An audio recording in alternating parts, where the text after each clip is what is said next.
Salam, selamat pagi buat saudaraku yang terkasih dalam Tuhan kita Yesus Kristus. Puji dan syukur kita panjatkan kepada Tuhan kita karena kita masih bisa menikmati satu hari yang indah yang diberikan Tuhan kepada kita hari ini untuk kita jalani. Kita telah dijagai melewati malam di dalam tidur kita. Kita harus mengucapkan syukur kepada Tuhan kita Yesus Kristus. Dan saudaraku yang terkasih, dalam Tuhan kita Yesus Kristus, firman Tuhan menyapa kita hari ini dari Kisah Para Rasul, babnya yang ketiga, ayat 2 dan 8. Demikian firman Tuhan.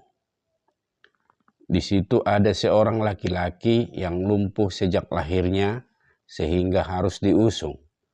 Tiap-tiap hari orang itu diletakkan dekat pintu gerbang bait Allah yang bernama Gerbang Indah untuk meminta sedekah kepada orang yang masuk ke dalam bait Allah. Ia melonjak berdiri lalu berjalan kian kemari dan mengikuti mereka ke dalam bait Allah, berjalan dan melompat-lompat serta memuji Allah. Demikian firman Tuhan, saudaraku. Kisah para rasul ini adalah mengisahkan bagaimana Roh Kudus bekerja melalui murid-murid Tuhan Yesus. Roh Kudus bekerja melalui rasul-rasul Tuhan Yesus. Seperti yang kita baca dalam nats kita, bagaimana Roh Kudus bekerja di dalam Rasul Petrus dan Yohanes. Ketika Yohanes dan Petrus memasuki bait Allah, di sana ada seorang lumpuh dari sejak lahir dan selalu di situ untuk meminta sedekah. Dan dia melihat Rasul Yohanes dan Petrus memasuki bait Allah dan dia meminta sedekah. Tetapi jika kita melihat di ayat-ayat sebelum ayat 8, bagaimana Petrus dan Yohanes mengatakan kepada orang lumpuh itu untuk melihat mereka. Dan Petrus mengatakan mereka tidak mempunyai emas dan perak. Tetapi Petrus mengatakan, aku akan memberikan yang ada padaku untukmu. Apakah itu? Yaitu kuasa Roh Kudus.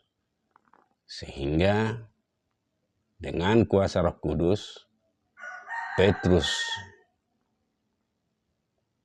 memerintahkan orang yang lumpuh itu untuk bangkit dan berdiri, dan dia bisa bangkit berdiri dituntun oleh Petrus. Apa yang bisa kita lihat di sini, saudaraku? Bagaimana Roh Kudus punya kuasa untuk menyembuhkan orang yang lumpuh. Dan di ayat 8, bagaimana kita melihat orang yang lumpuh setelah disembuhkan, dia sangat bergembira. Bahkan melompat-lompat saking kegirangannya dan juga memuji Allah. Ini adalah suatu sikap yang luar biasa. Bagaimana dia tidak lupa memuji Allah atas kebesaran Allah. Tidak seperti dikisahkan di waktu Yesus menyembuhkan 10 orang kusta. Hanya satu yang kembali kepada Yesus memuji, berterima kasih, dan memuliakan Tuhan kita. Yang 9 lagi tidak kembali dan tidak mengingat Tuhan kita. Tetapi sikap yang ditunjukkan oleh, yang disembuhkan oleh Petrus dari kelumpuhan, itulah sikap yang harus kita punya. Selalu bersuka cita, mengucap syukur, memuji Allah. Di setiap kehidupan kita. Bagaimana Tuhan menjaga kita, bagaimana Tuhan memberkati kita. Dan saudaraku yang terkasih, di dalam Tuhan kita Yesus Kristus, bagaimana tadi kita melihat kuasa Roh Kudus bekerja dalam diri Rasul Tuhan kita Yesus Kristus. Apakah kuasa Roh Kudus itu hingga hari ini masih ada? Benar, saudaraku yang terkasih. Kuasa Roh Kudus itu hingga hari ini tetap bekerja di dalam hidup kita. Bagaimana kita memanggil Roh Kudus hadir di dalam hati kita dan menjaga Roh Kudus tetap ada di dalam hati kita. Kita akan mempunyai kuasa untuk menyembuhkan orang. Kita akan punya kuasa untuk melawan segala persoalan-persoalan yang datang kepada kita.